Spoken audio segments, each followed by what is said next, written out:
Yeah, it's interesting. Yeah, I yeah I feel the same way. Like like I said, the stuff on social media, the videos, and especially when COVID entered Canada, and there was these videos of like misinformation talking about avoid certain areas or certain grocery stores because of the ethnicity, which is completely wrong.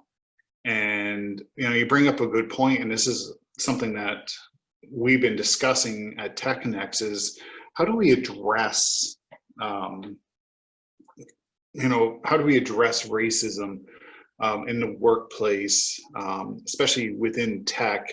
And it's a conversation like a lot of our members have been bringing up, but it's hard to bring up when you haven't seen it. And are people willing to discuss, stuff that's actually happened to them? Do people feel comfortable, talking about, the company they work in and some maybe the working environment? It might not even be racism. It could be just, having a boss who belittles you and threatens you constantly to, like harassment, sexual harassment, gentrification.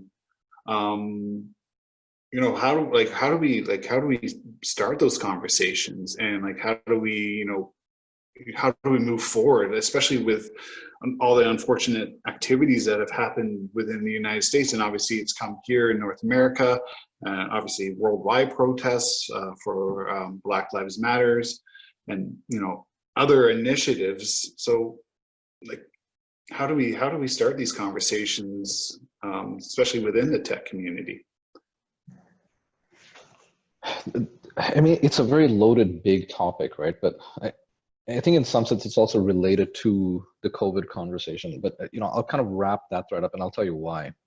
Initially, when this started off, I remember seeing the mayors of a whole bunch of towns going, oh, absolutely get out to your local Chinese restaurants, patronize them, go out to the Japanese, Korean, whatever the case may be, go and get the Vietnamese food, etc. Don't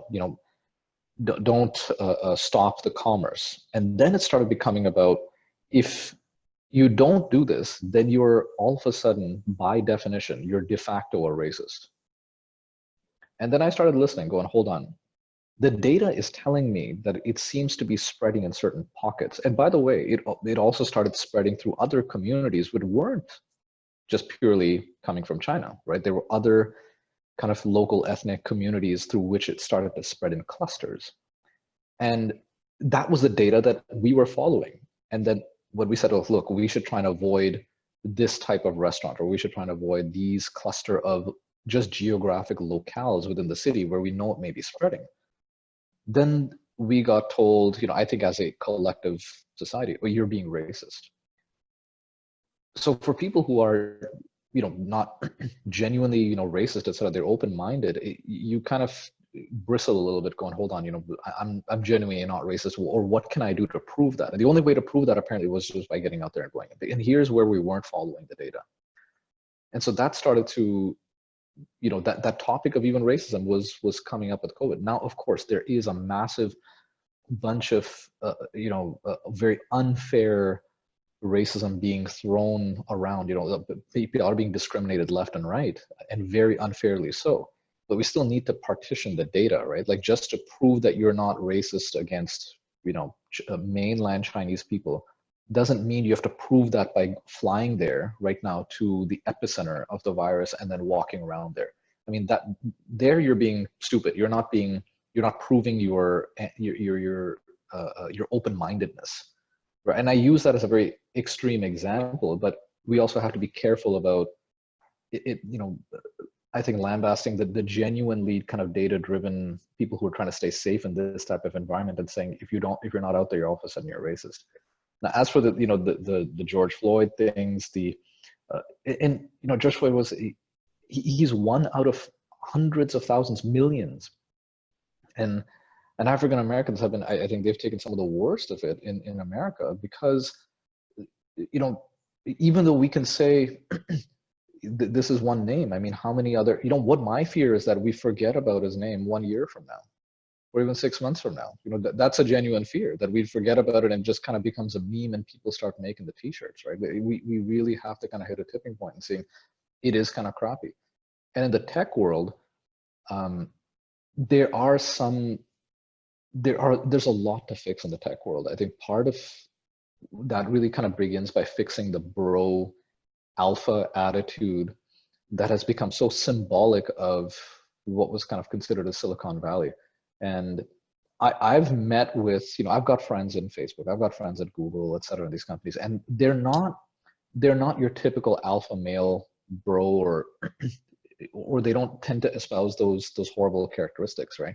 But the image that comes out is that there's a minority of people within these kind of industries that really show the worst of what can happen, with racial discrimination, with sexual discrimination, with that bullying type of attitude, passive aggressive, whatever. But the vast majority of people I've met have not been like that, and they couldn't be nicer, more accepting people. Yes, some of them are okay, maybe genuinely misinformed, but when we talk about how do we eliminate it, I think we have to try and look at the causes of what's resulting in this type of discrimination. What is causing people to behave in a certain way, and to not promote those types of things, and to try and have more of a welcoming attitude towards ideas, because it's so cutthroat, it's so competitive, and in some strange justification, people might say, well, those are the characteristics that are required for being hyper competitive. I don't know if I buy that. I don't know if you have to be an asshole to be really empathetic and to make a great product and to drive it. And I think it's a very dangerous thing to be able to just get ourselves really enamored and obsessed with that Steve Jobs type of image and say, well, here is kind of the paragon of what it means to be a great product creator. You're absolutely ruthless, and you might be terrible to your family, and you're screaming and shouting to your staff and everyone in there. And that's kind of a prerequisite for being a complete genius when it comes to product management, or as entrepreneurship. And I don't buy that explanation at all. I think it's a very dangerous precedent to set. We have to choose our heroes and our gods carefully when it comes to the tech industry.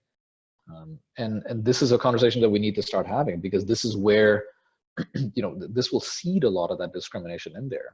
Like, if everyone's going to say, hey, I'll meet you at the golf course, or let's go out for drinks, why do we make the presumption that golf and drinks is the only way to be able to associate with someone? Me as an individual, I don't play a heck of a lot of golf. I don't go out and copiously drink. There's other stuff I like doing. Why can't we just sit down and chill over something else, right? Let's sit under a tree and meditate, right? Like, there's a bunch of other things you can do. So I think the concept of that broness, it is a toxic thing, and it's not just related to sexual discrimination. It's also for that type of racial discrimination. And there's a whole bunch of things that within the industry we're very, very fortunate and entitled for, that we kind of get that ability to empathize and sympathize baked out of us almost by definition. And that's, I think, one of the things that really ails the worst parts of the tech industry. There are, again, like I said, some really amazing parts and some really great companies that are trying to do things on the ground, and really make the world a better place, but they aren't being given the light of day because they're not billion-dollar companies, right? Their valuations aren't up there. So if we only tend to value controversy and we only court companies that have gotten these huge valuations, the correlation between kind of dodgy behaviors and high valued companies is definitely more than 50%. And that's something that also kind of desires asking, right? Are we going to go and fund more minority-based companies, or more women-founded companies, or companies that are not doing the next billion-dollar problem? Maybe they're just trying to help out girls in sub-Saharan Africa attend school. That doesn't sound like a sexy problem, but it's a very vital thing to be involved in, just for us as the human race. But I mean, you and I both know this, that good things aren't necessarily going to be the most funded. So, it's a long answer, I think, to a very complicated question, because part of it is baked into our economic culture. And I think those types of things definitely induce behaviors that are toxic and negative in that sense. And I don't know what the answer to that is going to be, short of having a very mass rethink in what we constitute as the economy.